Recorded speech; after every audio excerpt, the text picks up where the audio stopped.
Midi Culture. Guy Marius Sagna mi yoon teg loxo ba yóbbu ko kaso di ko toppe mbirum xibaar ci wàllu terrorisme yu nekkul dëgg Babacar Ba njiitul Forum du Justiciable nee na kon mbir ma demeewul ni nu ko waxee te bu fekkee kon am na ku nu war a jàpp moo di ministre de l'intérieur bu réew moo France fekk boobu kon Moustapha Cissé Lo ne kon bu garab yi doon fàqit suuf si jalaañoo mbër lay doon ci élection gox-goxaat yi nu jëm date bi nu dàq itam joxe na ca xalaatam ay kàddoom ci biir Midi Culture reportage bi tey moto yeek l'accident yi nu yandi ci kaw tali bi ba noppeet kon di këfu léeg-léeg yëfu jàmbur lañ ko jagleele dinañ def itam ab taxaw seetlu ci tàngaay bi dugg si ak jigéen ñeek nañu soppee nañuy defare seen bopp li mbokk yak leneen buñ ci noppee dinañ ci boole yeneen i ponk ba ci biti réew tàggat yaram soogaa dugg ci pàcc bi nu jagleele aada ak cosaan mu gën caa fës kon ministre de la culture mi doon dalal Mati Diop gannaaw grand prix festival Cannes dinañ waxtaani itam théâtre national Daniel Sorano waaye itam ñi jaayi ren ba ci la muy fàcc nataalub Cheikh Tidiane Tall ak gan gi mooy buural Midi Culture ñu ñaanalante daaw dëggay moo nekk ci machine bi Midi Culture.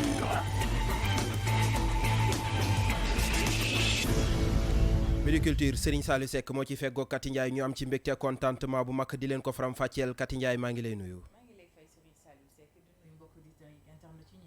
mi ngi noonu kon nañ leen ko waxee ca bopp ba rek la ñuy duggee ak yéen ci yaatal gi ak kon ki nga xam si moo di Guy Marius Sagna te yoon teg ko loxo mu mel ni kon mbir ma am na lu ca leerul. am na lu ca leerul ba tax na rek kii di président du forum du justiciable nag di xamle ni ki nga xamante ni moom moo di Guy Marius Sagna teg loxo gi ñu ko teg loxo teguñu ko fenn moom Babacar Ba nag daal di cay dolli ne ab détention arbitraire la ba tax na rek ne loolee warut woon a am benn yoon waaye it di xamle ni bu ñu waree teg loxo kenn rek kii di ministre français de l'intérieur kookee la ñu war a daal di teg loxo Babacar Ba ci micro Serigne Saliou. ñun mbirum Guy Marius Sagna dañu jàpp que ni teg loxo bi ñu ko teg loxo sukkandikuwul ci li ñuy wax la règle de droit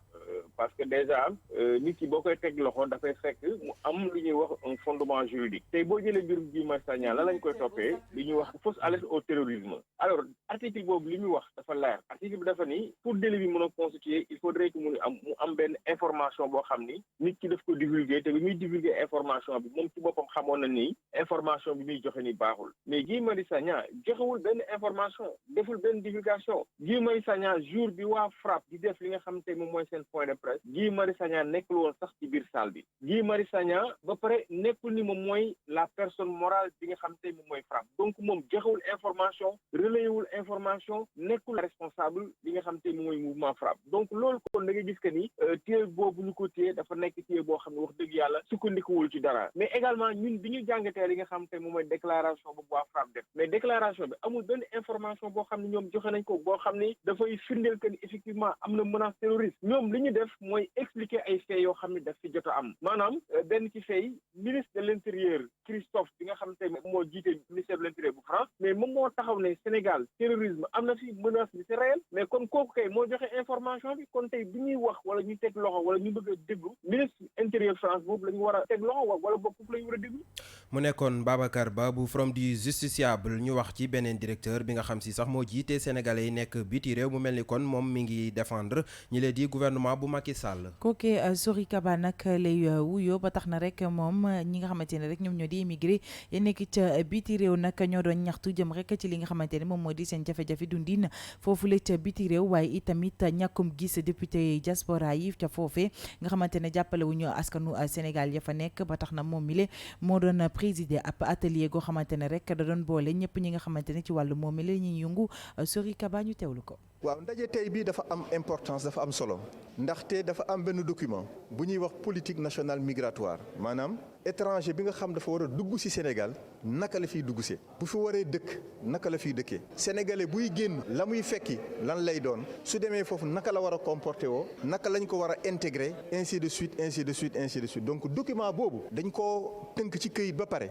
borom xam-xam yi gëstu ko joxe ci seen xalaat ba ñu pare document bi mu war a nekk nag ci document boo xam dañ ko war a yóbbu présidence de la république mu yóbbu ko conseil des ministres yóbbu ko assemblée nationale pour ñu voter ko mu war a nekk nag document de référence boo xam ne ci la Sénégal yëpp di tënku ci mbirum migration étranger biy dugg ak sénégalais biy génn interpellation yi mënut a ñàkk mais ñun toujours mbégte lañ ciy am ndaxte sénégalais yi nekk bitim réew depuis 2012 ni ñu leen di gérer mosuñu leen ko gérer noonu maanaam tey amul problème buñ ñu yëgal ba ñu ñu fanaanoo ko te réglé wuñ ko. document administratif Sénégal rek mooy dëkk bi nga xamante ne tey sa passeport soo demee ci consulat mën nañ la ko fa defaral ci 20 000 francs frais de timbre comme boo nekkoon tey sa village au niveau du Sénégal. document administratif yooyu nag processus boo xamante ne tey gouvernement bi teg na ko pour informatiser état civil yi ba ci mairie yi pour nga am extrait de naissance dafay yomb dafa nar a ñëw pour compléter amélioration accès aux documents administratifs yooyu. loolu benn pocc la benn point la rek benn ponk la rek bu ma lim pour wane effort yi gouvernement bi def en termes de production de documents administratifs avec les centres de production de passeports et de numéros d'identification nationale. mu nekkoon Soriki Kaba nekk directeur des Sénégalais de l'extérieur mi ngi noonu kon dañuy wax ci wàllum politique rawatina élection gox-goxaat yi nu dëgmal ak taxawaay bi ci Moustapha Cissé Lo am. moom nag daal dina xam ne PDS nag warut a wax jëm ci li nga xamante ne rek moom moo di élection locale yi ñi puusandi bu nu sukkandikoo rek ci ay kàddu mu ngi daal di xam ne ni par force wala rek ñu nangu ko mbala ñu bañ ko candidat wu Dakar nag dinañ daal di bokk ci yile élection Moustapha Cissé Lo ci micro Serigne Saliou Seck. élection yi presque du jeex yu ñuy reporté élection locale mën naa ni président Alpha Condé mi ngi ci 2e mandat élection locale amagu fa kon boobu principe rek dama koy joxe Mali dàq nañu bër ci démb seeni élection législative Guinée Bissau dàq nañu kon affaire élection bu mënee nekk rek lañ koy def waxtu bu mënee nekk kooku nag responsabilité état la Ablaye Wade mu yokk na mandat député moom PDS la moom moo fi jëkk a yokk mandat député am at te consulté wul kenn parce que majorité am ñoo ko defoon daaneel na collectivité locale yépp yóbbu leen ay délégation spéciale ak la loi Moussa kon yooyu waxu caaxaan la waxu picc la débat politique lañ bëgg mais Macky Sall laa ni na jël responsabilité moom la ñu falaat ko 58% bu xoolee ne mënuñu def élection locale na dàq élection yi na indi loi bi ñu wote ko man duma candidat présidentiel bëgguma jiite Sénégal damay am candidat Macky Sall la tànn dàqute jàng ci Sénégal gënu ci rafet damaa ànd ak moom xeex jox ko ñaari mandat ñu ñëw législative d'accorduma sax ci ñi ñu taxawale woon mais dama cee ànd parce que élection bi dafa am impact ci ni président de la république di yore réew mi muy Macky Sall te ma bokk ci parti ma jàppale ko def ci sama alal xeex ci ba ñu am majorité élection locale yoonu Macky Sall nekku ndax élection locale problème mu gox ak goxaat dama ni Dakar dinaa laaj maire bi ku mu neex ku mu naqari candidat lay doon parti bi na ma jiital ma jiitu jéem a gañe bu ma jiitul ma ànd ak ñi ma mën a àndal wuti lu nu yàlla jox ñu jël kooku kenn waratuma koo laaj ndax sama position claire na jekk naa man pour ñu dem léegi élection locale. kaddu yi Moustapha Cissé Lo nekk honorable député ngeen di wéy di déglu Midi Culture ci rajo King FM midi moo jot ba tegal juróom-ñetti simili. Suivez-nous sur notre site web www.kingfm.sn. ñu wax ci l'accident yi am ci kaw tali bi ak ñi nga xam si ñoo di deux roues yi maanaam moto Jakarta yi. loolee rek dañu daal di jàpp ne moom mooy jur accident yu bëri ci yoon bi waaye itamit càcc gi ñu nemmeeku donte rek ñi nga xamante ne ñoo koy jëfandikoo ñu ngi daal di xam le ni ab moyen de transport goo xamante ne la am na solo ndaxte dafay gaaw ci ñoom waaye it li ñu bëgg a doxi dinañ ko dem doxi ñenn ñi nag di daal di xamal autorités yi ni ñoom ni ñu jóg nag jël seen matuwaay ngir daal di xam ñan ñooy dawal yile moto. Reportage Aminata Ba. bés mustawe surtout duñu dégg dawalkatu deux roues yi ci accident yi am ci tali bi wala këf bagaasu jàmbur. foo gis rek day am brebis galeuse quoi mais am na ñoo xamante ne tamit si la ñuy profiter pour def lu ñaaw. mais vu que nit ñi ni ñuy dawee ci tali bi ak yenn événement yi bu amee ni ñuy def ci mbedd bi di déraper ak di affaire yooyu noonu loolu mun na indi ay incidents yu bëri parce que récemment rek demi-finale kii bi am na benn vidéo buy circulé benn gaar bu yore scooter percuté benn oto. lii di deux roues bu dee ni sax am na ay sambabo yi yu ciy laakatu ngir def rek seeni ñaawteef ci beneen wàll ñu ngi ñuy xamal ni bëri na njëriñ. scooter bi pour suma liggéey la rek pour suma comme dëkk bi dafa am embouteillage noonu sama clients yi des fois bu ñu ma soxlaa moo am yoon pour dem vite fait ñëw du ma tardé clients yi donc du ma tardé suma bopp et puis su may xëy tamit des fois dëkk bi day bëri circulation donc loolu moo tax moo gën a moyen transport que oto yi daal parce que comme Dakar dafa xam. askan yi ñu dajeel ci mbenn Dakar yi ñu ngi woo état bu Sénégal mu jël ay matuwaay ngir rek ñi di dawalkatu moto yi ñu respecté code de la route bi. état bu Sénégal mu gën a jël ay mesures strictes yoo xamante ne dina permettre ñi dawal scooter wala quel que soit alpha loo munti dawal affaire yooyu nga teg ko ci yoon affaire yooyu moom ay sanctions parce que Sénégal xam sanction lañ xam ñu sanctionné ba ñëpp gis seen bët affaire teg seen bët affaire yooyu dinañ changé affaire. autorité ñu jël si ay mesures tey jii bu ñu dee arrêté moto yi dañ laaj seen papier di xool si li ñuy dox peut-être loolu dina xaw a wàññi ñaawteef yooyu ñuy def. lu jëm ci ñàkk yaax bi ñu nemmeeku ci tali bi askan wi ñu ngi woo dawalkatu xeetu moto yi yëpp ñu ànd ak daal. Aminata Ba ñu wax kon ci tàngaay wi dugg si ak xale yu jigéen yeek ni nu soppee seenu doxalin. ba tax na rek bi la yoon li ñu soppi nag moom moo di seen coiffure li ñu taamu nag moom moo di ay petite tête ay coupe carré wala ay tresse ak it yeneen loolee rek ñu ko xamle ñoom ñooy ñi yëngu ci wàllum létt ba tax na rek daal dinañu xamal ki nga xamante ne moom moo di Fatou Sow coiffure yi nga xamante ne moom la client yi gën a bëgg. ñu nekk ci jamonoy tàngaay jigéen ñu bari coppi seenu lu coiffure yu oyof yi lañ taamu ci tàngaay bi mbeen di ab client ñu fekk ko mu léttu ay tresse di ñu xamal lu waxal bi le coppite. xanaa léttu karaw rek ay écaille ay live yooyu daal moom neex na si tàngaay bi moom la ñu gën di léttu waaw mees yu gàtt yu lakk yi ak tresse yi la ñuy def dugal si pettaaw yi yooyu daal la ñuy def si fi mu ne nii waaw moo neex si tàngaay bi. coupe carré tresse écaille nekk coiffure yu client yi gën a taamu Aïssatou di ab gérante salon ay atam toll ci fanweeri at di dëggal li ni mel. tàngaay bi de moom instant bi moom dugg si na mais man damay jaay sax ay cheveux naturel waaye petit tête yi daal instant bi moo gën a jar waaw def ay petit tête yu baax def ay renversé def suñuy torsade waaw yooyu moom moo dox ci tàngaay bi tiire sa karaw rek balaa mu dem def suñ coupe yu baax mais suñ client yi nag bu ñëwee ñoom li ñu gën a choisir mooy petit tête dañuy def seen i torsade wala nu def seen i coupe seen karaw ba mu yam parce que ci été bi dañ ne greffage yu guddi yi jëru fi mu ne instant bi ay coupe carré yooyu la ñuy jaay def suñuy yu baax daal. létt yu gudd yi doonul lu ñu taamu ñoom client yi ci jamono ji. yooyu moom taamuwuñ ko si moom yooyu moom sedd la neex moom waaw ak ñun daal ñu ngi si greffage yu gàtt yi meesu lakk yi yooyu ak tresse yi yooyu la ñuy létt. été bi moo waxal modèle coiffure yu bari changé ñoom client yi daal di ci taamu yi gën a oyof yu gàtt yi ngir mu oyof ci seen bopp ci tàngaay bi. ngërëm ñeel na la bu baax a baax Fatou Sow Midi Culture 12h12.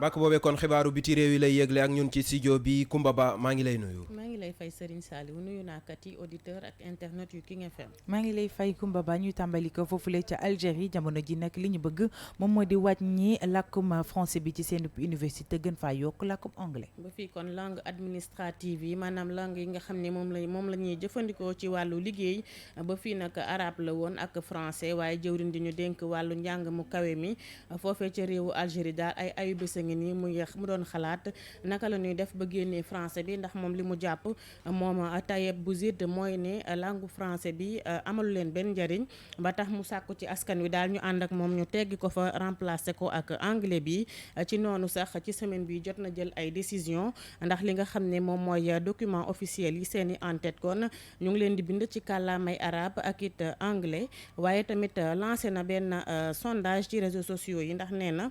dafay laaj askan wi seen xalaat ci ndax ànd nañ ci ñu dindi français bi wala ànduñu ci résultat wu yooyu sondage nag kat ñu ngi koy xaar juróomi fan ci weeru août bi ñu jëm. ñu dem ca RDC laaj bi taxaw samp ca dëkk boobule mooy ndax industrie pharmaceutique bi dina am nag tontu yu baax jëm rek ci li nga xamante ni moom moo di pandémie Ebola. République démocratique bu Congo kon ba fii li nga xam ne moom mooy ay jumtukaay ñeel naka la ñuy def ba dàq fa jàngoroy Ebola ñu ngi ci nga xam ne bi mu duggee ci dëkk ba ak léegi am na at ci jumtukaay yi nga xam ne nag ñoom am nañ ko jamono ji li ñuy laajte mooy ndax industrie pharmaceutique yi maanaam ñi di defar garab yi ndax garab yi leen di jox méngoo na ak faj jàngoro ji am déet ndax njaxare lañ si am nee nañu nag ba fii gisaguñu garab boo xam ne daal def na miracle ci wàllum pajum Ebola boo looloo tax ba fi mu ne nii ñu ne li jàmp daal moom mooy prévention maanaam ñu xool naka la ñuy def ba askan wa bañ a am jàngoro ji ba faju di leen ci fekk looloo tax ñu ne nag il faut que ñu am ab vaccin maanaam ñàkk boo xam ne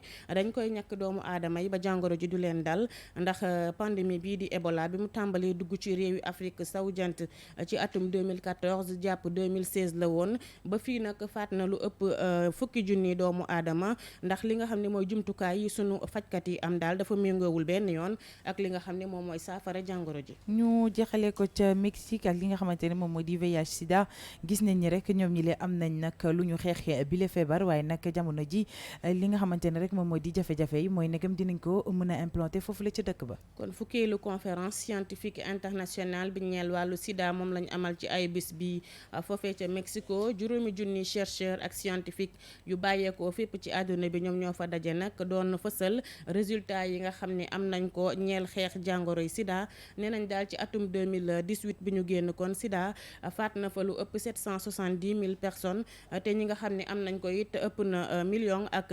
genn wàll kon ñoo xam ne wàll nañ leen ko bu ñu sukkandikoo ci rapport bu mujj bi nga xam ne ONU sida fësaloon na ko waaye nag nee nañu jéego yi dafa yéex lool ñeel wàllu xeex bi ba tax sax ñoom objectif yi ñu amoon pour 2020 nee nañ fi mu ne nii il faut ñu xoolaat ko ndax jéego yi des na bu baax kon kat yi fii la ñu yem ci xibaaru biti réew yi. jaajëf Kumba Ba ñu jàll ci tàggat yaram. Tout de suite, le sport. Now, sports. xibaaru tàggat yaram yi Papa Madiakhate Sarr lañ ci àndal maa ngi lay nuyu. maa ngi lay fay bu baax Serigne Saliou. alors Papa Madiakhate Sarr ñu tàmbali ko comme mercato estival Idrissa Gana Gueye ca yoonu Paris Saint-Germain. club bu capital bu France bi daat na rek am ab déggoo ak club anglais bii di Everton ginnaaw rek ba nu leen defee ab offre bu fanweer ak ñaari millions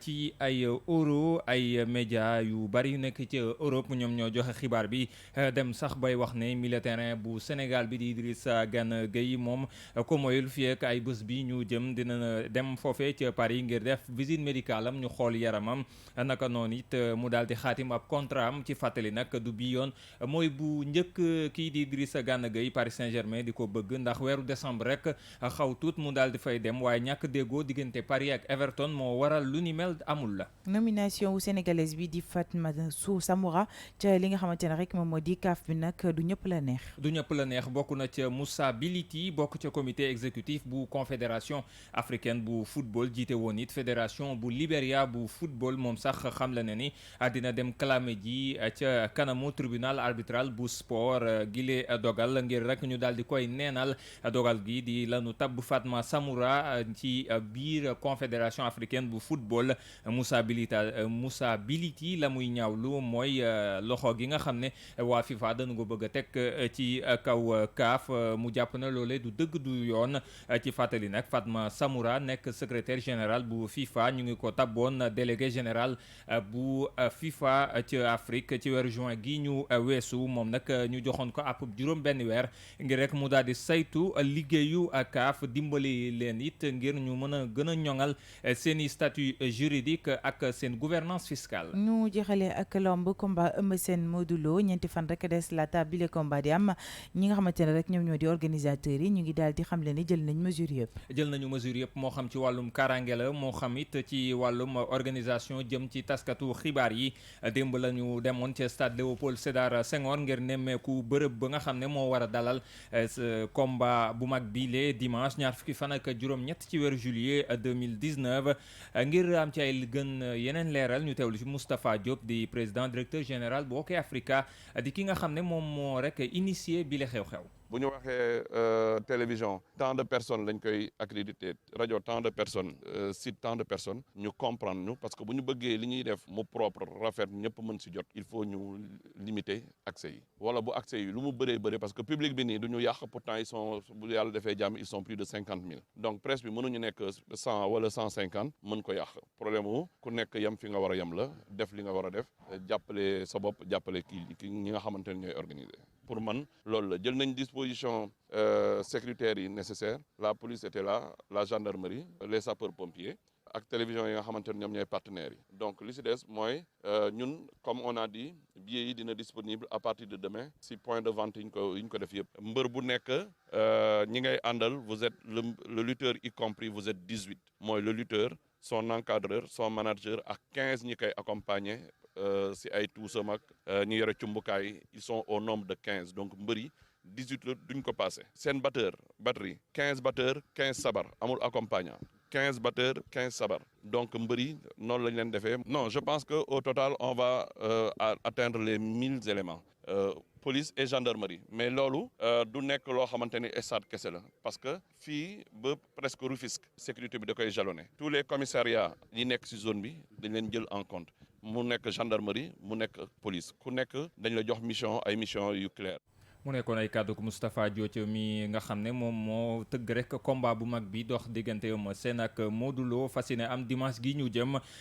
dimanche nag soreetul ba tax ñaari mbër yi ñu ngi ci wàccaay yi Eumeu Sène mi nga xam ne moo nekk ci Pikine doon it roi des arènes sax tey jii ci ngoon lay fas yéene amal li nga xam ne moom moo di open press am janoo ak taskatu xibaar yi wax la mu nar ca combat ba ki nga xam ne nag la fas yéene bëreel muy Modou Lo moom ëllëg lay amal open press am Serigne Saliou Kati Ndiaye fii la nuy yamale xibaaru tàggat yaram yi. jaajëf Pape Madiakhate Sarr xibaaru caada yi bu bàkk bi daanoo tàbbal nu ci faram-fàcce gi. xibaaru caada yu wér te wóor. dañ koy tàmbalee kon ak Mati Diop mi ministre de la culture doon dalal. mu ko doon dalal moom rek ak ñeneen ñi nga xamante ne ñoom ñooy yëngu ci wàllum cinéma doon itam ay lauréat ci atub 2019 bile ci fàttali rek Mati Diop moom mile moom moo daal di woon gagné li nga xamante ne rek moom moo di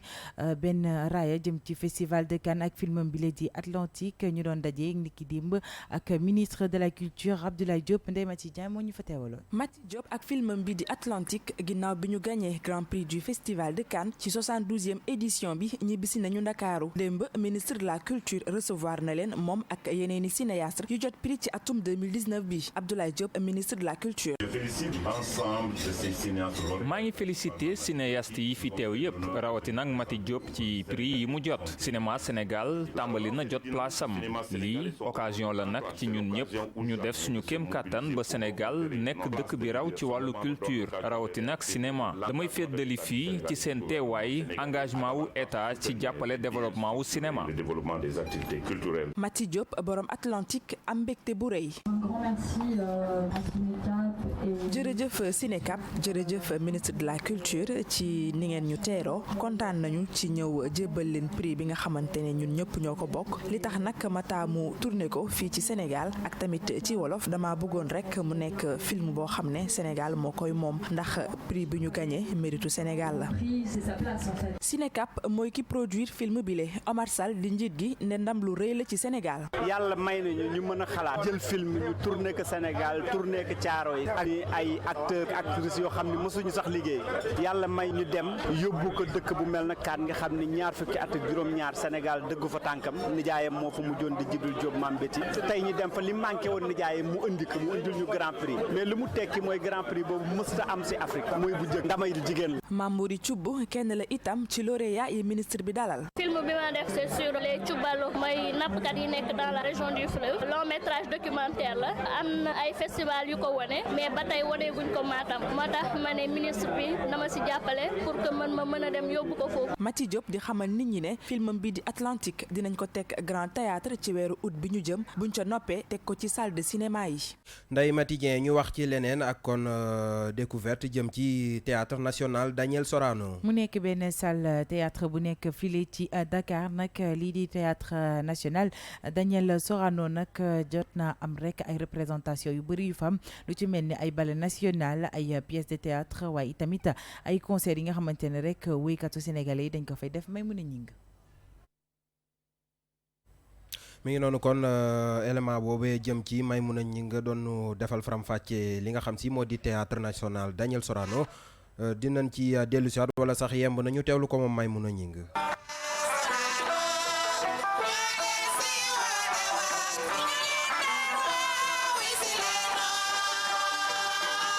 théâtre national bu Sénégal ñu gën koo xam ci théâtre national Daniel Sorano muy tur bu ñu dippee célèbre comédien franco-sénégalais boobu di Daniel Sorano di doom ci Gabriel nekkoon ci ay jamono greffier en chef bu cour d'appel bu Ndakaaru bi le théâtre national ki di président Léopold Sédar Senghor moo ko inauguré bésu 17 juillet ci atum 1965 lu toll ci ñaar fukki at ki di Maurice Sonar Senghor moo doon jiit li kookee nekkoon itam ki sos ballet national bi le ci yaatuwaay théâtre Sorano mën na accueillir junni spectateur am na itam ñetti structure indépendante yu ci mel ni ensemble national de ballet mi yor wàllum pecc gi benn troupe national dramatique mi yëngu ci wàllum théâtre ak itam benn ensemble lyrique traditionnel.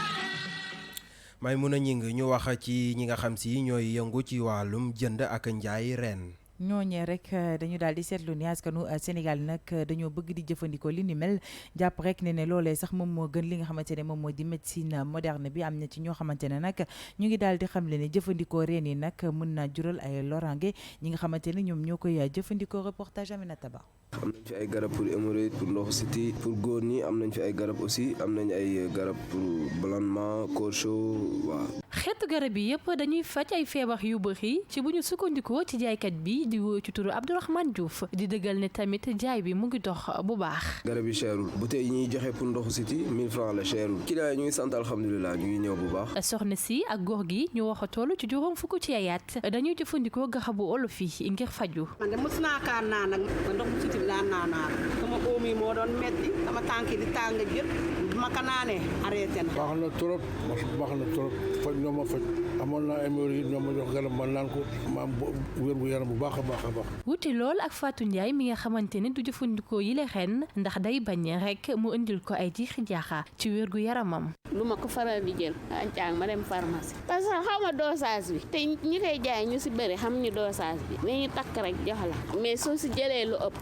dina la génnee beneen jàngoro. garab yi askan wi di ko jëfandikoo ngir fàtte lii di bopp buy metti hémorroïde siti ak yeneen feebar ci jamono jooju am na ñoo xamante ni médecine moderne bi maanaam fajub tubaab moo leen gënal.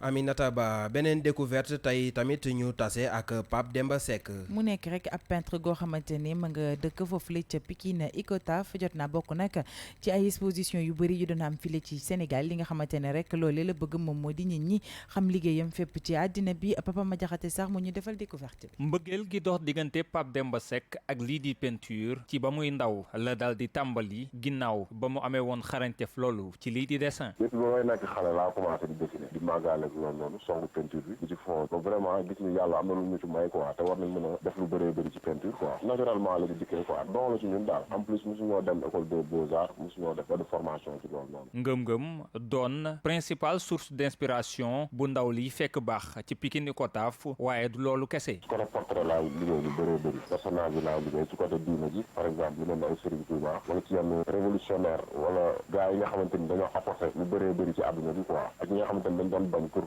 injustice ak yooyu noonu ci mel ne ay Tupac Shakur ay Thomas Sankara ak ñeneen à travers le monde quoi mais n'empêche que ni côté abstrait bi maa ngi ciy liggéey quoi. donte kilifay diwaan ba dimbaliwuñu ko bu baax Pape Demba Seck di bay waaram ci wàllu wi ak talent bi nekk ci moom. liggéey moom yombul vraiment parce que boo nekkee ci banlieue bi comme ni ñu koy waxee rek xam nga amoo yenn apport yi amoo ñu la dimbali parce que affaire bu aar dafa xaw a garaaw boo koy dund nii ñu ci bëree bëri duñ la gëm noonu dañuy foog ne yow mi da ngay foo xam nga da ngay jël sa temps te orte ni demewul noonu passion la ci ñun quoi dafa nekk ci ñun te yàlla dimbali nañu aussi ñu bokk ci ay exposition yu bëree bëri participer nañ ci ay biennale Dakar ñu bokk ay exposition yoo xamante ni international la sax waaw yoo xamante ni ñun génn ñu mais suñuy œuvre dem la daal te ñu ngi liggéey ñu bëree bëri daal. mu gànnaayoo lii di ay jumtukaay yu muy peinturer Pape Demba Seck daal di bëgg fësal mën-mënam fépp ci àdduna bi jaarale ko ci aaram bi muy yëngu waaye it dimbale rakkam bi nga xam ne dañuy yëngatu ci wàllu wi te nekkee ca Pikine Icotaf. Pape Ma Jaxate Sarr Midi Culture ñu jàll ci nataal bi. Le portrait du jour. tey ñu leen di gën a xamaleek Cheikh Tidiane Tall. moom nag ab guitariste la waaye itamit rek li tax nit ñi gën koo xam moom moo di collaboration bi mu def ak artistes yu bëri portrait Oumou Hakim waaj ma ñu ko defal. percussionniste producteur arrangeur guitariste mu bokkoon ak Idrissa Diop ak kii di Seydina Insa Wade li di xalam 1 ñu ko doon dàqantele El Maestro Cheikh Tidiane Tall gane si àdduna ci atum 1946 ci Dakar ci atum 1986 gannaaw ab réunion bu mu jotoon a participer Cheikh Tidiane Tall xalaat ab production ak benn woykat bu jigéen boole ko ak ay musiciens yu góor ci période boobu Kinelam Mambamba génnee li di album bi di Dogo am succès mu tàmbali liggéey ak moom.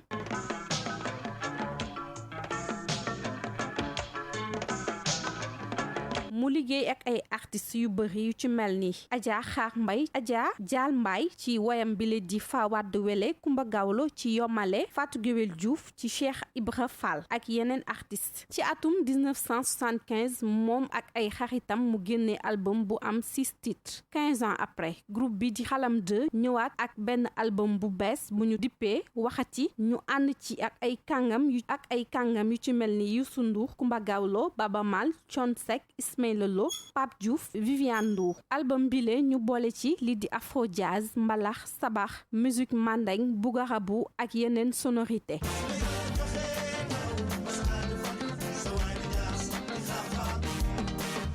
musique mu xam ko lool Cheikh Tidiane Tall ci simplicité bi ak mën la muy def fexe ba boole ay génération yu bari ci musique mu dëddu àdduna 10 mars 2017 El Maestro bàyyi ci ginnaawam héritage musical bu am solo.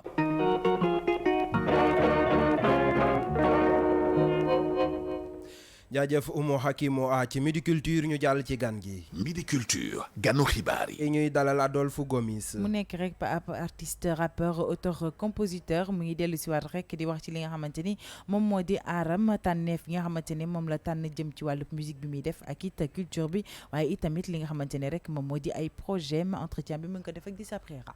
Adolphe Gomis yow artiste rappeur nga da nga génne ay morceaux de rap ngay rap nag si kàllaama njaago lu mu mel ni nekkul liggéey bu yomb. donc ba yàlla dogal aussi entre temps ma commencé benn projet bu bees bu ñuy woowee Free Ndiago Vibe donc Free Ndiago Vibe boo xoolee ça parle de la musique manjaak surtout mais dans un autre côté muy côté culture urbaine côté rap bi nga xam ne moom laa yàgg def depuis des années mais en wolof donc bi ñu initié projet bi ñu def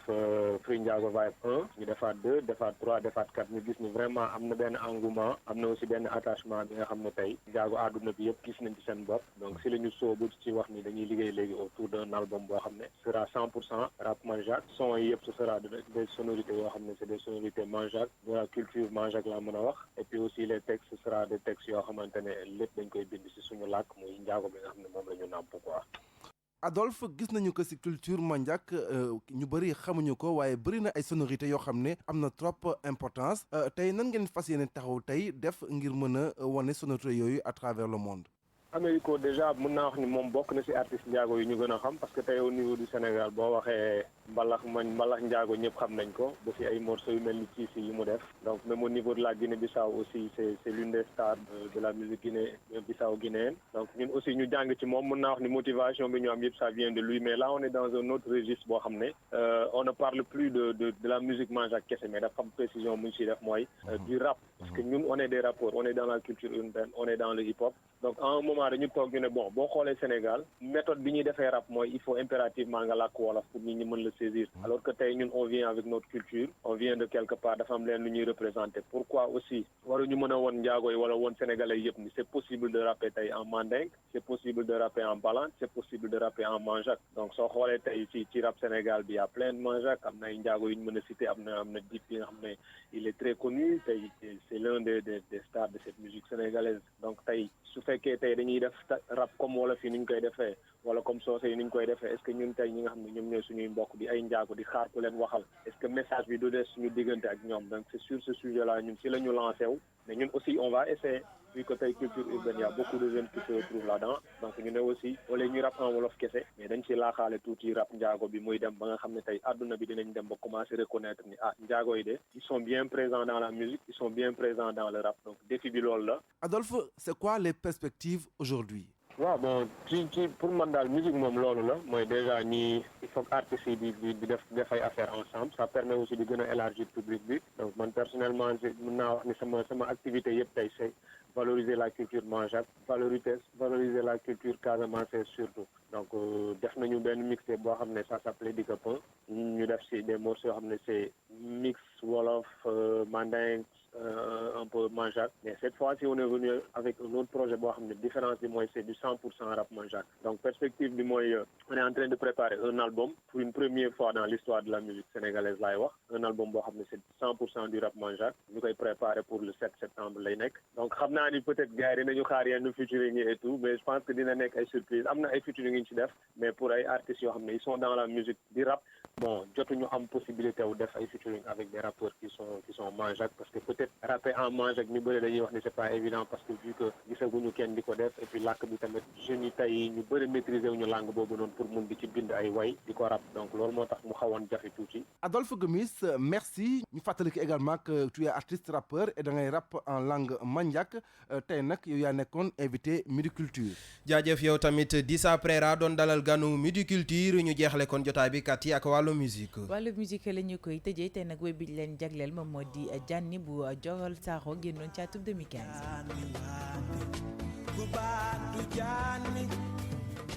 Kubatu jani ni hamo ni kubatu jani wani